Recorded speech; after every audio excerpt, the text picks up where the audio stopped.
At 2:30 in the morning, most people would see Robert Martinez as just another invisible worker pushing a mop across the 47th floor of MegaCorp International.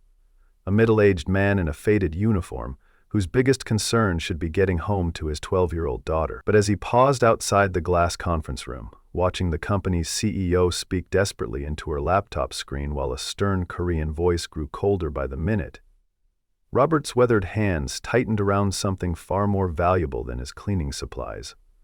Hidden beneath 8 years of night shifts and humble silence was a secret that could either destroy his quiet life forever or save a deal worth more money than his small town had ever seen. The 7 Korean words forming on his lips weren't just about business. They carried the weight of a promise made to a dying woman, a truth that would make the most powerful CEO in the building question everything she thought she knew. What happened next would prove that sometimes the person who holds all the cards isn't the one sitting at the boardroom table, and the phrase that saved everything wasn't what anyone expected to hear. The story begins 6 months earlier, in the quiet town of Oakwood, Massachusetts, where Robert Martinez had perfected the art of being invisible. Every night, at 11 o'clock sharp, he would badge into MegaCorp International, slip on his cleaning gloves, and begin the methodical process of making the corporate world spotless for the executives who would arrive in 8 hours. His navy blue uniform bore the simple name tag R. Martinez, and in 8 years most people had never bothered to learn what the R stood for. The irony wasn't lost on him. A man who once balanced million-dollar accounts now balanced buckets and brooms. But Robert had made peace with that trade long ago. At home in his modest 2-story house, 10 minutes from MegaCorp, 12-year-old Emma Martinez was the center of Robert's universe. She had her mother's dark eyes and stubborn streak, along with a gift for languages that reminded Robert daily of the woman he'd lost 3 years ago.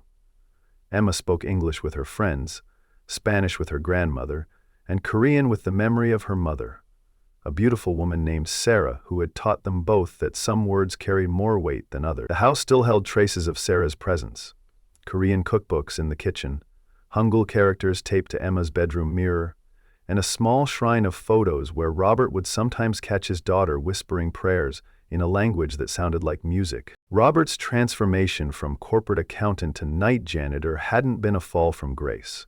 It had been a deliberate choice. When Sarah's cancer diagnosis came with astronomical medical bills and a prognosis that demanded his constant presence, Robert had walked away from his 6-figure salary without looking back. The executive world that once consumed his days suddenly seemed trivial compared to holding his wife's hand through chemotherapy sessions and teaching Emma how to braid her hair when Sarah's fingers became too weak.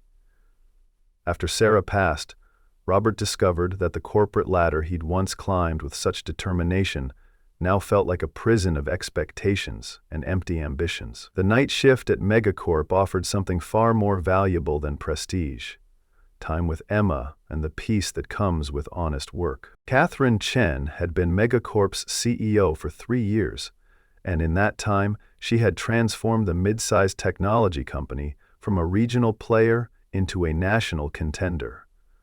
Her corner office on the 47th floor remained lit long after the executive parking lot emptied, and her reputation for working 18-hour days had become legendary throughout the building. What most people didn't know was that Katherine's relentless drive stemmed from a deep-seated fear of not being enough, a fear that had followed her from the orphanage in Seoul, where she'd spent the first 3 years of her life, to the adoption agency in Boston, where the Chen family had given her a new name and a new chance. She spoke perfect English, had mastered corporate finance, and could navigate boardroom politics with surgical precision.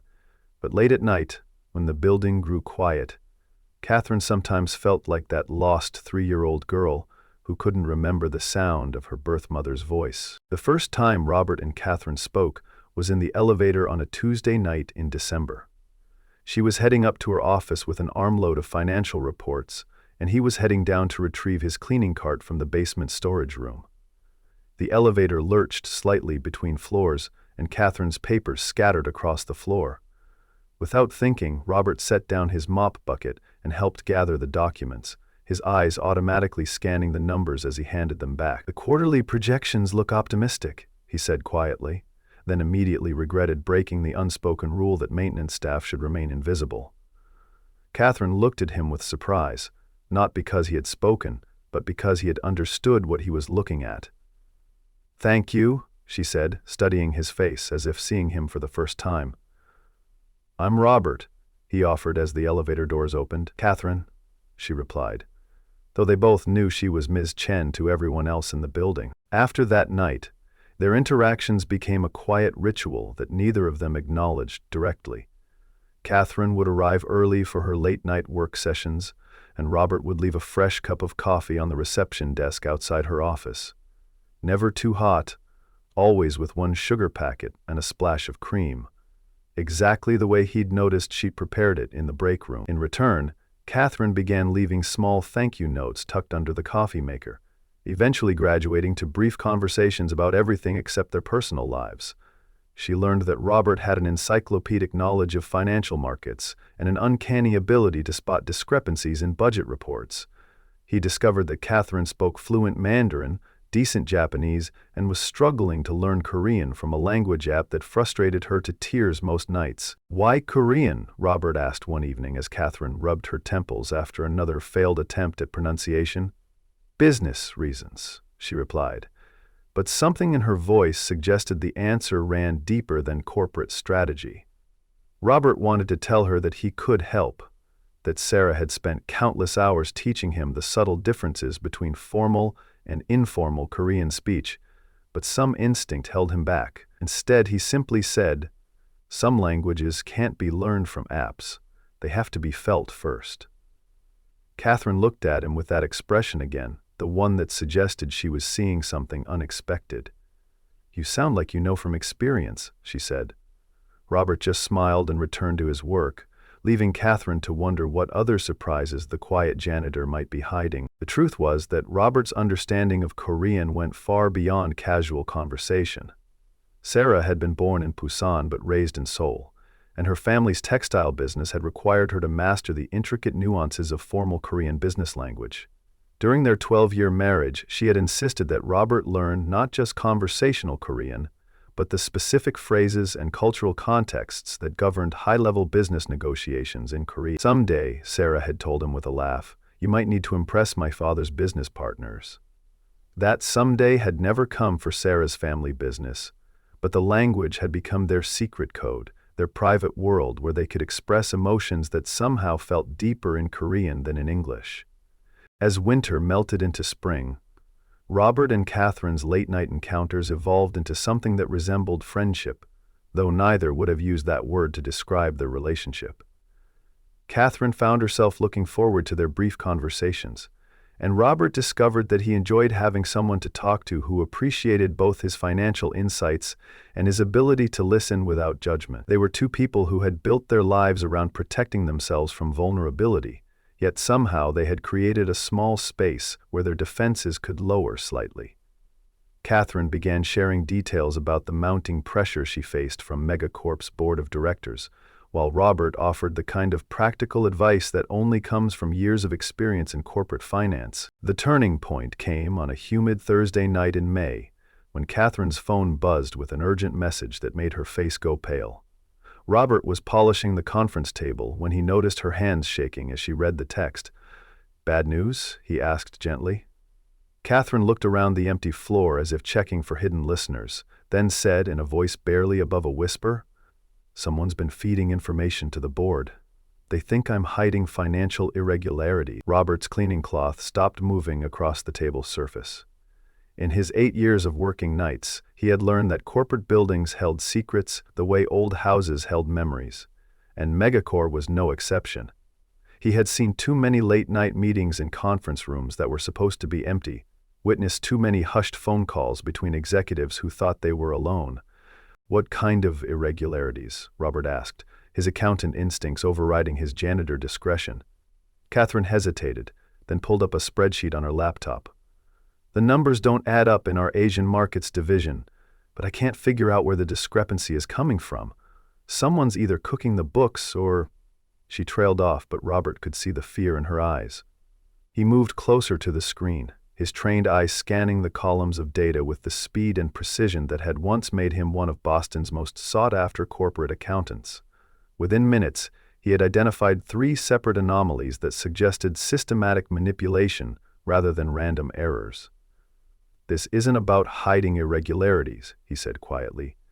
"This is about creating them to make you look incompetent." Katherine stared at Robert as if he had just revealed that he could fly. "How did you? Who are you really?" she asked. For a moment, Robert considered deflecting the question with humor, or changing the subject entirely, but something about the vulnerability in Katherine's voice made him decide on honesty. "I used to be the kind of person who solved problems like this for a living," he said. "Before I chose a different kind of life." Katherine's expression shifted from surprise to something that looked like relief mixed with curiosity. "Why did you choose differently?" she asked. Robert's hand instinctively moved to the gold wedding band he still wore on his left ring finger, a gesture that Katherine noticed, but didn't comment on. "Because I learned that some things matter more than being important," he said simply. That night marked the beginning of a partnership that neither of them fully understood. Katherine began staying later, ostensibly to work on quarterly reports, but increasingly to talk through business challenges with the janitor, who saw patterns that escaped Harvard MBAs. Robert found himself looking forward to these conversations in a way that surprised him, not just because he missed using his analytical skills, but because Katherine's sharp mind and dry sense of humor reminded him of what it felt like to connect with someone who understood the complex world he had once inhabited. They never discussed their growing friendship directly, but both began to rely on the stability of their late-night encounters in a way that felt dangerously close to emotional dependence. The crisis that would test everything began to unfold in early June, when Katherine received a call that could change MegaCorp's future forever. Hansung Electronics, one of South Korea's largest technology conglomerates, was looking for an American partner to help expand their semiconductor manufacturing into the North American market. The potential deal was worth $180 million over 3 years, enough to secure MegaCorp's position as a major player in the tech industry and silence the board members who had been questioning Katherine's leadership. There was just one catch. Hansung's CEO, Dr. Park Jae-woo, had a reputation for conducting business exclusively in Korean and for making decisions based as much on personal trust as financial projections. Katherine's excitement about the Hansung opportunity was tempered by a growing sense of dread about her limited Korean language skills. Her business Mandarin was flawless and her Japanese was serviceable, but Korean remained the language that defeated her despite months of dedicated study. "It's not just about vocabulary," she confided to Robert one night, as they reviewed Hansung's preliminary requirements. "Dr. Park comes from the old school of Korean business culture. If I can't demonstrate proper respect and understanding of hierarchy, the deal will die before it starts." Robert watched Katherine practice Korean phrases from her language app, her frustration evident as she struggled with pronunciations that seemed to shift depending on context. He wanted to help, but revealing the depth of his Korean fluency would require explanations he wasn't ready to give. As the hands-on negotiation progressed through the summer, Katherine's stress levels rose proportionally with the deal's potential value.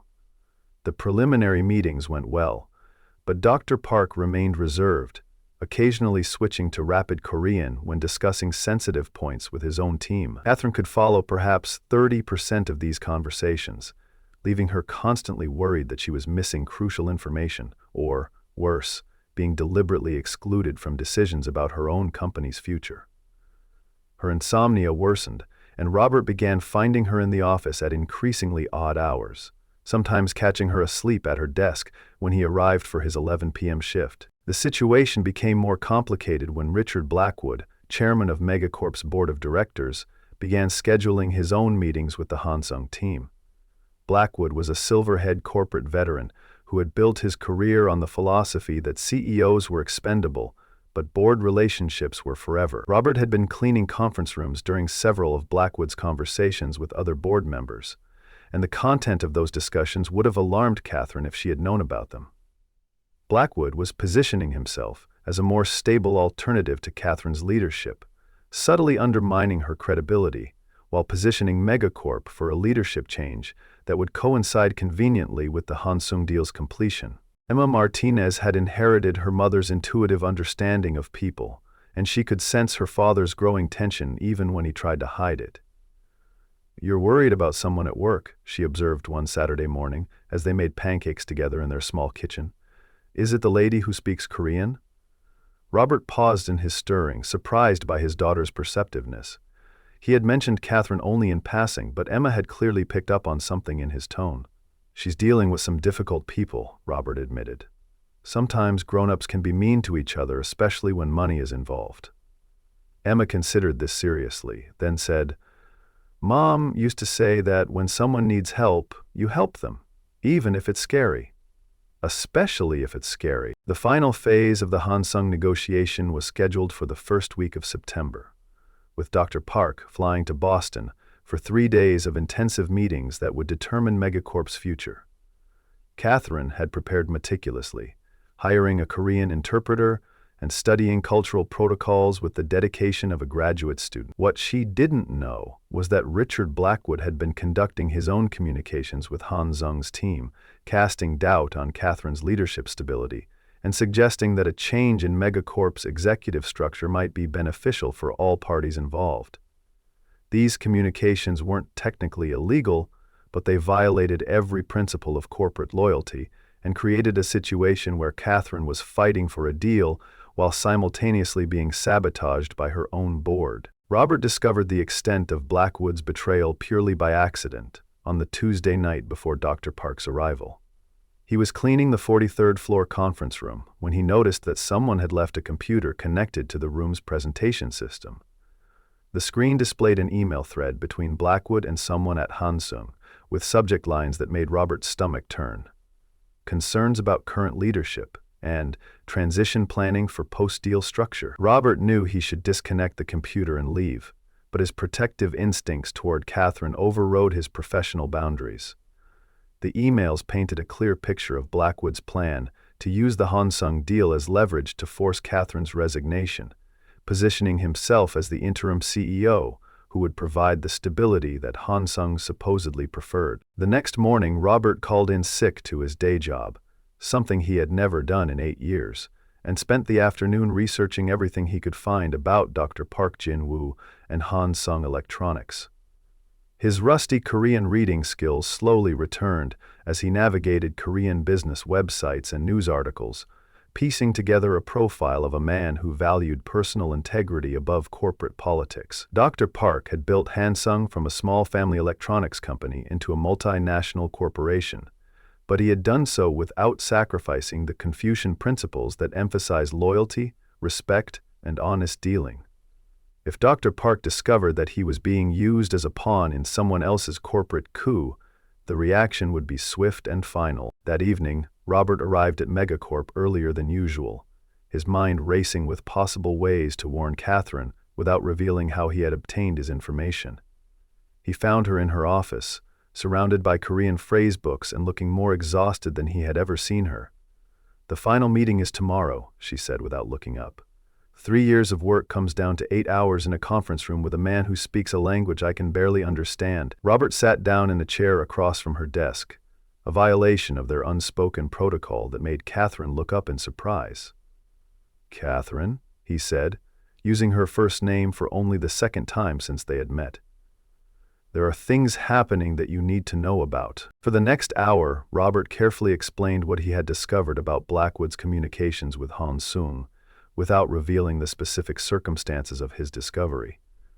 Katherine's face went through a series of emotions: shock, anger, betrayal, and finally a steely determination that reminded Robert why she had become CEO in the first place.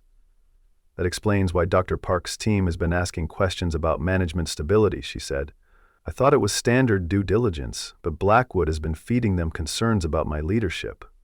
Robert watched Katherine process this information, her analytical mind already working through possible responses and countermeasures. "What do I do?" she asked. "The meeting is in 18 hours, and now I know that half the people in the room are working against me." Robert took a deep breath, knowing that his next words would change everything between them. You fight back, he said, and you do it in a way that Blackwood can't anticipate or counter.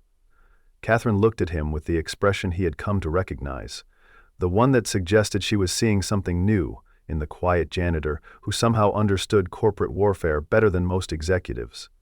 "What do you mean?" she asked. Robert stood up and walked to the window, looking out at the lights of Oakwood spread below them. "Dr. Park values authenticity and personal integrity above everything else," he said. "Blackwood is counting on you to fail because of language barriers and cultural misunderstandings. But what if you could demonstrate a deeper understanding of Korean business culture than anyone expects?" The implication hung in the air between them like a challenge. Katherine stared at Robert's reflection in the window, suddenly understanding that this conversation was about more than business strategy. "How much Korean do you actually know?" she asked quietly. Robert turned around, and for the first time since his wife's death, he was about to share a piece of his heart with someone who might understand its value. "Enough," he said. "Enough to help you save this deal and expose Blackwood's manipulation at the same time." Katherine felt something shift in her chest, not just relief, but recognition of the kind of partnership she had never allowed herself to hope for. "Why would you do this for me?" she asked. Robert smiled, and Katherine realized she had never seen him look anything but serious before. "Because sometimes the right thing to do is also the thing that scares you most." The next morning arrived with the kind of crisp September clarity that makes everything seem possible. Katherine arrived at the office 2 hours early, her presentation materials organized and her strategy clear, but her nerves stretched taut with anticipation. Robert had gone home at his usual time, promising to return before the meeting began, and Katherine found herself counting on his presence in a way that would have terrified her a year ago. She had built her career on self-reliance and careful control, but the events of the past 24 hours had forced her to accept that some challenges required trust and partnership rather than solitary determination. Dr. Park Jin-woo arrived at MegaCorp at exactly 9 o'clock. Accompanied by 3 senior executives and an interpreter who looked like she had been briefed to expect communication difficulties. Robert, dressed in his most professional maintenance uniform, was replacing light bulbs in the conference room when the Hansung delegation toured the facility, and he observed Dr. Park with the careful attention of someone who understood the importance of first impressions. The Korean executive was a compact man in his early 60s, with silver hair and eyes that missed nothing, particularly the subtle signs of respect or disrespect in how he was greeted and treated by MegaCorp staff. The morning session proceeded exactly as Katherine had feared. Her presentation was flawless from a technical standpoint, but Dr. Park remained politely distant, occasionally speaking in rapid Korean to his team in ways that clearly excluded Katherine from important discussions. Richard Blackwood attended as an observer, ostensibly to demonstrate board support for the deal, but Katherine could feel his satisfaction every time Dr. Park looked skeptical or asked pointed questions about management continuity. By the lunch break, it was clear that the negotiation was trending toward failure, and Katherine excused herself to her office to regroup and consider her limited options. Robert found Katherine staring out her office window, her shoulders rigid with tension and disappointment. "It's not working," she said without turning around. "Every time I try to engage with Dr. Park directly, he retreats into Korean conversations that I can't follow. Blackwood is loving every minute of it." Robert moved to stand beside her at the window, close enough that Katherine could sense his presence without feeling crowded. "The afternoon session hasn't started yet," he said quietly, "and Dr. Park hasn't made his final decision. There's still time to change the dynamic." Katherine turned to look at him, and Robert saw both hope and fear in her expression. "What if it backfires?" she asked. "What if I make things worse?" Robert thought about Emma's words from the weekend.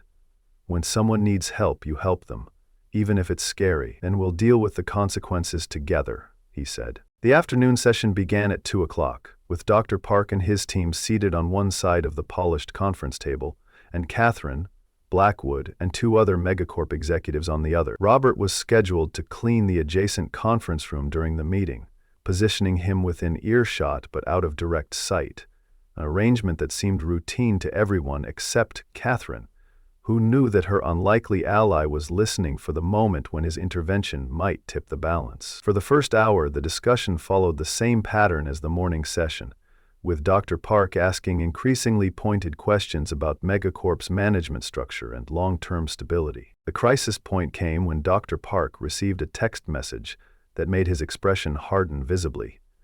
He excused himself for a brief consultation with his team, speaking in Korean that Katherine could barely follow, but which clearly concerned serious doubts about proceeding with the partnership. When Dr. Park returned to the main discussion, his tone had shifted from politely skeptical to coolly dismissive. "I'm afraid," he said in carefully measured English, "that Hansung has concerns about MegaCorp's organizational stability that may not be compatible with a long-term partnership of this magnitude." Richard Blackwood leaned forward with an expression of false concern. "Dr. Park, if there are specific issues about leadership continuity that we should address," that was the moment Robert had been waiting for. Through the connecting door between conference rooms, he had heard Dr. Park's team discussing the anonymous communications they had received about Katherine's leadership, communications that painted her as inexperienced and potentially unreliable. He had also heard Dr. Park express frustration about conducting such an important negotiation through cultural and linguistic barriers that left too much room for misunderstanding. Robert set down his cleaning supplies, straightened his uniform shirt, and walked into the main conference room with the quiet confidence of someone who had finally decided to stop hiding. "Dr. Park," Robert said in flawless Korean, his pronunciation carrying the formal tones appropriate for addressing a senior executive, "I believe there has been a fundamental misunderstanding about the nature of this partnership." The room fell silent with the kind of shocked quiet that follows an unexpected earthquake. Dr. Park's eyes widened, Katherine's hand froze halfway to her water glass, and Richard Blackwood's face went through several shades of confusion and alarm. Robert continued in Korean, his voice steady and respectful. "The communications you have received about Ms. Chen's leadership do not reflect the truth about her character or her company's stability. They reflect the ambitions of people who value power more than integrity." Dr. Park recovered from his surprise first, responding in Korean with a question about Robert's identity and his authority to speak on MegaCorp's behalf. Robert's answer was simple and devastating. "I am someone who has worked in this building every night for 8 years, who has seen how Ms. Chen treats people when she thinks no one important is watching, and who learned your language from my Korean wife before she died.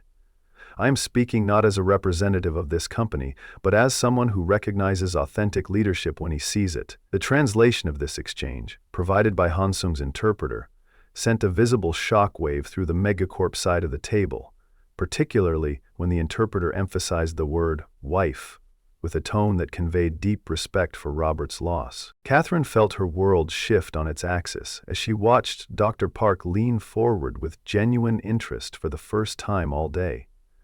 In careful English, supplemented by Korean phrases that Robert translated quietly, Dr. Park began asking questions about Robert's background and his assessment of Katherine's leadership style. Robert's answers were honest, detailed, and delivered with the kind of cultural sensitivity that can only come from deep familiarity with Korean business custom. He described Katherine's work ethic, her integrity in dealing with employees at every level, and her genuine commitment to building partnerships based on mutual respect rather than exploitation. But Robert's most powerful moment came when Dr. Park asked directly about the leadership stability concerns that had been raised by anonymous sources. Robert looked across the table at Richard Blackwood, then addressed Dr. Park in a mixture of Korean and English that ensured everyone in the room understood his meaning. "The concerns you have heard about Ms. Chen's leadership come from people who mistake manipulation for wisdom and betrayal for strategy. In Korean business culture, you have a concept called jong, the deep emotional connections that make true partnerships possible. Ms. Chen understands jong in a way that some people in this room will never understand, because she leads with her heart as well as her mind." The silence that followed Robert's statement was broken by Dr. Park speaking directly to Katherine in English for the first time that day. "Mrs. Chen, this man speaks about you with great respect. In my experience, the true measure of a leader is not how they present themselves to important people, but how they treat people they believe have no power to help them. Your janitor clearly believes you are worthy of his loyalty and his risk. This tells me more about your character than any financial report." Katherine felt tears threaten as she realized that Robert had not only saved the deal, but had articulated something about her leadership that she had never been able to express herself. The remainder of the meeting proceeded with a warmth and directness that had been absent from all previous sessions. Dr. Park asked detailed questions about MegaCorp's operations, but now his inquiries felt like due diligence from a potential partner, rather than skepticism from a doubtful observer. Robert remained in the room, serving as an informal cultural interpreter when complex concepts needed clarification, and Katherine watched in amazement as he navigated high-level business discussions with the fluency of someone who had been born to the corporate world. When Richard Blackwood attempted to reassert his authority by questioning Robert's appropriateness in the meeting, Dr. Park cut him off with a sharp look and a comment in Korean that Robert translated as, "Mr. Blackwood, authenticity cannot be scheduled or managed." The formal conclusion of the meeting came 3 hours later, when Dr. Park announced Hansung's commitment to the $180 million partnership, but with 2 conditions. Katherine would remain as CEO throughout the partnership period, and Robert Martinez would serve as the cultural liaison and financial oversight coordinator for all Korean aspects of the deal. Title came with a salary that was triple what Robert earned as a night janitor, along with the kind of respect and responsibility he had walked away from 8 years earlier. Katherine watched Robert's face as Dr. Park outlined the offer, seeing surprise, gratitude, and something that looked like fear, as he realized that accepting would mean leaving the invisible safety of his maintenance job. That evening, after the Hansung delegation had departed and the contracts were being drafted by teams of lawyers, Katherine and Robert found themselves alone in the conference room where everything had changed. "I don't know how to thank you," Katherine said, but Robert shook his head. "You don't need to thank me," he replied. "You needed help, and I was able to give it. That's what people do for each other." Katherine studied his face, seeing exhaustion and relief, but also a wariness that suggested he was already reconsidering his decision to emerge from the shadows. "The job offer from Dr. Park," she said carefully. "Are you going to accept it?" Robert was quiet for a long moment, his hands absently straightening papers that didn't need straightening. "I don't know," he admitted. "I've been invisible for so long that I'm not sure I remember how to be seen." Katherine understood the fear behind Robert's hesitation better than he might have expected. Her own rise to CEO had required abandoning the safety of anonymity and accepting the vulnerability that comes with visibility and responsibility. "Being seen is terrifying," she said, "but being hidden is lonely. And after today, I don't think either of us can go back to pretending we don't know what we're capable of together." Robert looked at her with the expression she had come to cherish, the one that suggested he was seeing something in her that she couldn't see in herself. "Together?" he asked. Katherine felt her heart skip in a way that had nothing to do with business partnerships, and everything to do with the recognition of someone who might understand the complicated architecture of her carefully constructed life. "If you're willing," she said simply. 6 months later, the transformation was complete, but subtle, in the way that real change often is. Robert had accepted Dr. Park's offer, but he had negotiated terms that allowed him to maintain his connection to the night shift world that had given him purpose during his darkest years. 3 nights a week, he still walked the halls of MegaCorp after hours, not to clean, but to think, and to remember that authentic leadership could be found in any role if someone chose to embrace it fully. His new office was on the 45th floor, close enough to Katherine's that they could collaborate easily but separate enough to maintain their professional boundaries and individual identities. Emma Martinez had adjusted to her father's new visibility with the resilience that children often demonstrate when change brings opportunities rather than losses. She was now taking advanced Korean lessons from a tutor that MegaCorp's expanded cultural program provided, and her weekend conversations with Dr. Park via video call had become a source of joy for both of them. Dr. Park had become something like an honorary grandfather to Emma, teaching her about Korean business culture and family traditions, with the patience of someone who understood that the next generation would inherit a more connected world than the one he had grown up in. The Hansung partnership had exceeded everyone's expectations. but its success was measured in more than financial returns. The cultural exchange program that Robert had developed brought Korean and American employees together for projects that built understanding along with profits. And Dr. Park often cited MegaCorp as an example of how international business relationships could honor traditional values while embracing innovative approaches. Richard Blackwood had resigned from the board of directors 3 months after the Hansung deal was finalized, claiming he wanted to pursue other opportunities, but privately acknowledging that his credibility had been permanently damaged by his attempted manipulation of the partnership process. On a quiet Saturday morning in March, Katherine found herself in Robert's kitchen, teaching Emma how to make Korean pancakes while Robert prepared coffee with the same careful attention he had once brought to leaving cups on her office reception desk. The scene was domestic in a way that would have terrified Katherine a year earlier, but now felt like the most natural thing in the world. Emma chattered about her Korean lessons and her plans to visit Seoul with Dr. Park's family during summer vacation, while Katherine marveled at how seamlessly she had been woven into the fabric of a family she had never expected to find. "Dad," Emma said as she flipped a pancake with serious concentration, "do you miss being invisible?" Robert considered the question with the thoughtfulness that Katherine had learned to associate with his most honest answers. "Sometimes," he admitted. "Being invisible was safe, and safety can be addictive. But being seen by people who matter is better than being safe and alone." Katherine felt the truth of that statement settle into her chest like a warm weight. She had spent most of her adult life choosing safety over vulnerability, control over connection, and professional success over personal happiness. The events of the past year had forced her to reconsider those choices in ways that continued to surprise her. The gold wedding ring that Robert had worn for 11 years now sat in a place of honor on his bedroom dresser, next to a photograph of Sarah and Emma taken during happier times. He no longer wore the ring, but he hadn't discarded it either. Instead, it had become a bridge between his past and his present, a reminder that love could take different forms without diminishing the authenticity of any of them. Katherine understood the symbolism without it needing to be explained, just as Robert understood why she sometimes woke up in the middle of the night speaking Korean phrases she didn't remember learning.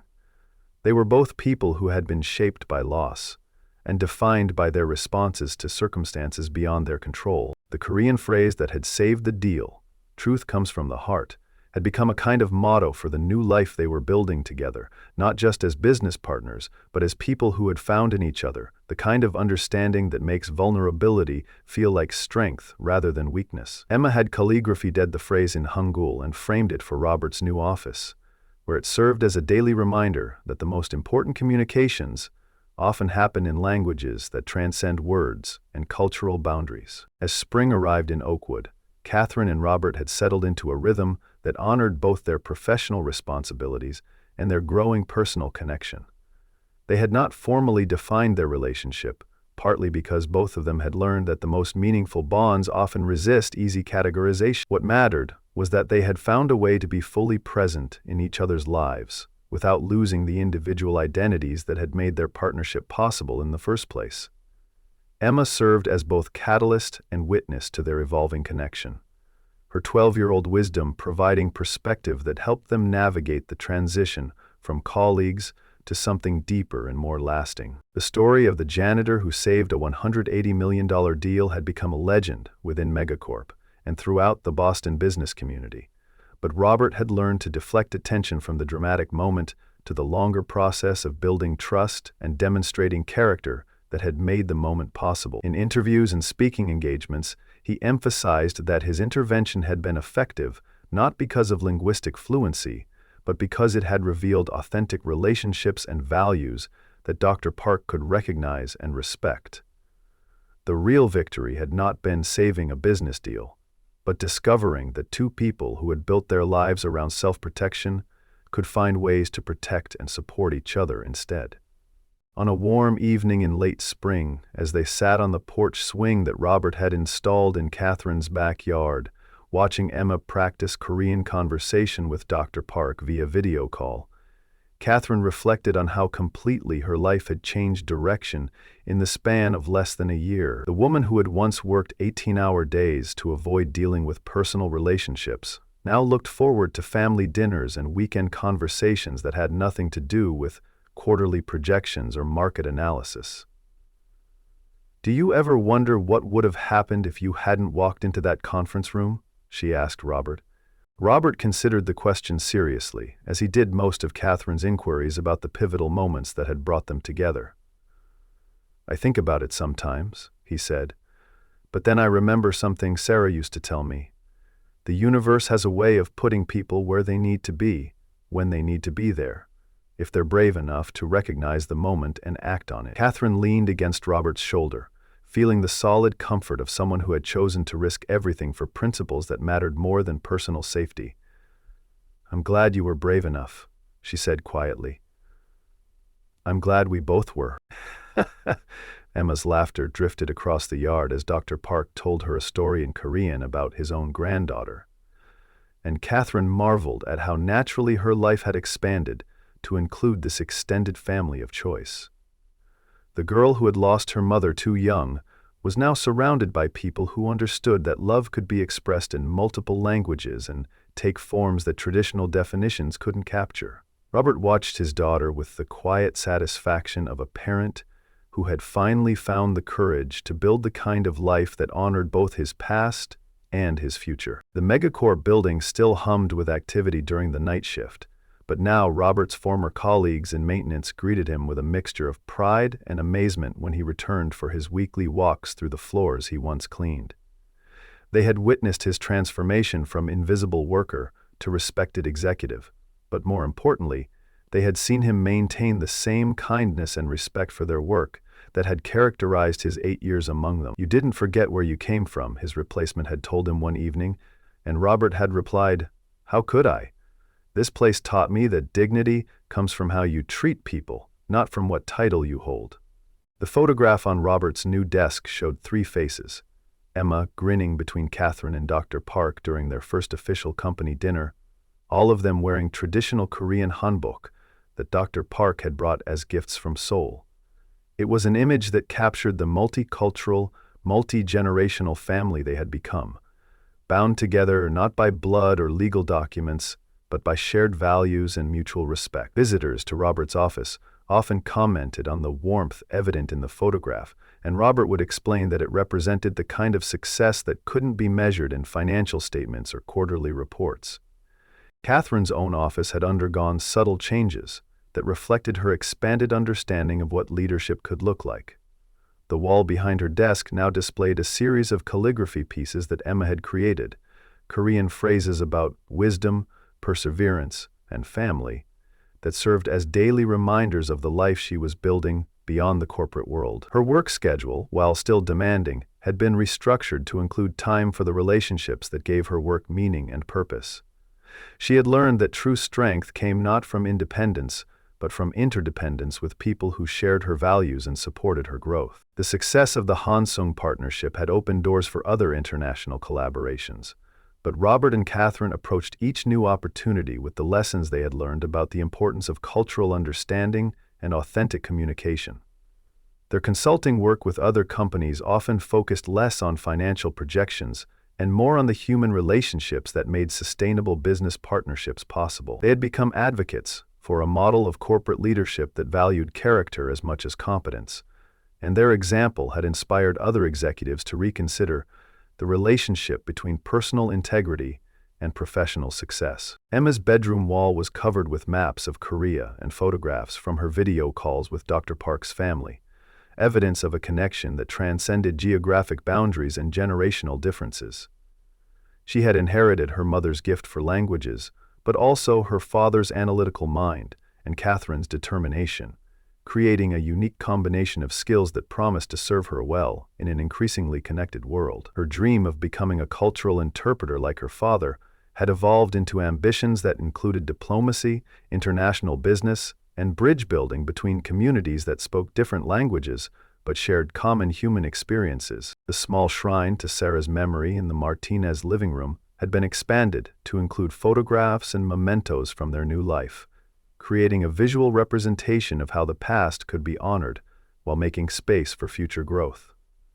Katherine had contributed a Korean tea set that had belonged to her adoptive grandmother, and Emma had added drawings that depicted their extended family in both realistic and imaginative ways. The shrine had become a place where all three of them could reflect on the journey that had brought them together, and the gratitude they felt for the love that had made transformation possible. As summer approached, plans were underway for Emma's first trip to Korea, where she would spend 3 weeks with Dr. Park's family, while Robert and Katherine traveled together to Seoul for business meetings that would expand the Hansung partnership into new areas of technology development. The trip represented more than a business opportunity. It was a pilgrimage to the source of the language and culture that had brought them together, and a chance for Emma to connect with the heritage her mother had passed down to her through stories and lessons that had survived even death. The evening routine that had evolved in the Martinez household reflected the blending of Korean and American traditions that characterized their family life. Dinner conversations switched naturally between English and Korean.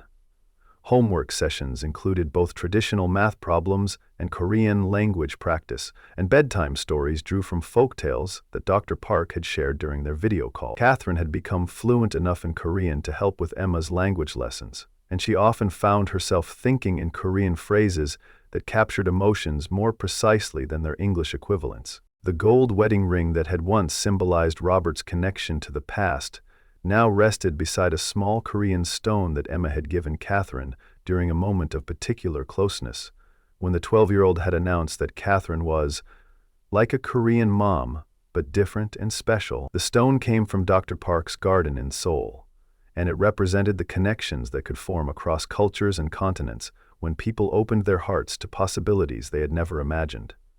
Katherine treasured the stone as much as she treasured the trust that had led Emma to offer it. The success story that had begun with 7 Korean words in a conference room had evolved into something larger and more meaningful than anyone could have predicted.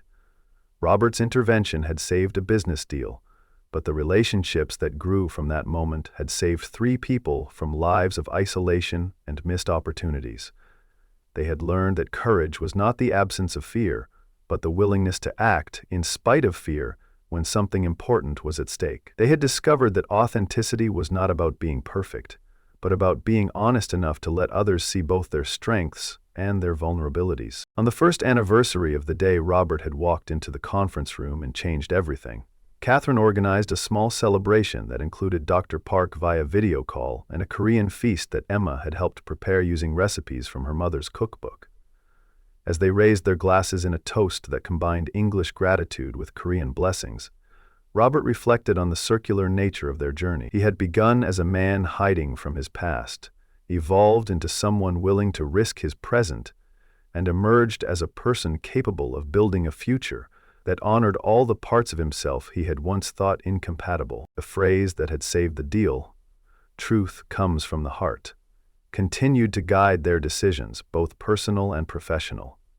It reminded them that the most important communications happened not through technology or formal presentations, but through the willingness to be vulnerable and authentic with people who mattered. Emma had learned this lesson through watching her father find the courage to speak up for someone he cared about, and Katherine had learned it through accepting help from someone she had initially seen as beneath her notice. As they sat together on that anniversary evening, watching the sunset paint the sky above Oakwood in shades of gold and pink, Katherine realized that the story that had begun with a janitor and a CEO had evolved into something much more complex and beautiful. They were no longer just business partners or friends, but a family, created by choice and sustained by daily acts of love and respect. The Korean concept of jong, the deep emotional connection that makes true partnerships possible, had become the foundation of their shared life, proving that some bonds transcend cultural boundaries and conventional definitions. The journey from that first elevator conversation to this moment of quiet celebration had required each of them to abandon assumptions about themselves and others, to risk safety for growth, and to trust that authenticity would be rewarded rather than punished. They had learned that heroism was not about dramatic gestures in conference rooms, but about the daily choice to show up fully for the people who depended on them. The real victory was not saving a business deal, but creating a life where three people who had once felt invisible or alone could now see themselves clearly reflected in each other's eyes. Emma's voice, speaking Korean with increasing confidence as she thanked Dr. Park for his friendship and guidance, provided the perfect soundtrack for Robert and Catherine's private moment of gratitude. They had begun as strangers connected only by late-night encounters in an empty office building, but they had become something much more precious. A family bound together by shared values, mutual respect, and the courage to build something new from the pieces of their individual pasts. The phrase that had saved everything continued to echo in their daily lives, reminding them that the most important truths could only be spoken when they came from hearts that were open, honest, and brave enough to risk everything for love.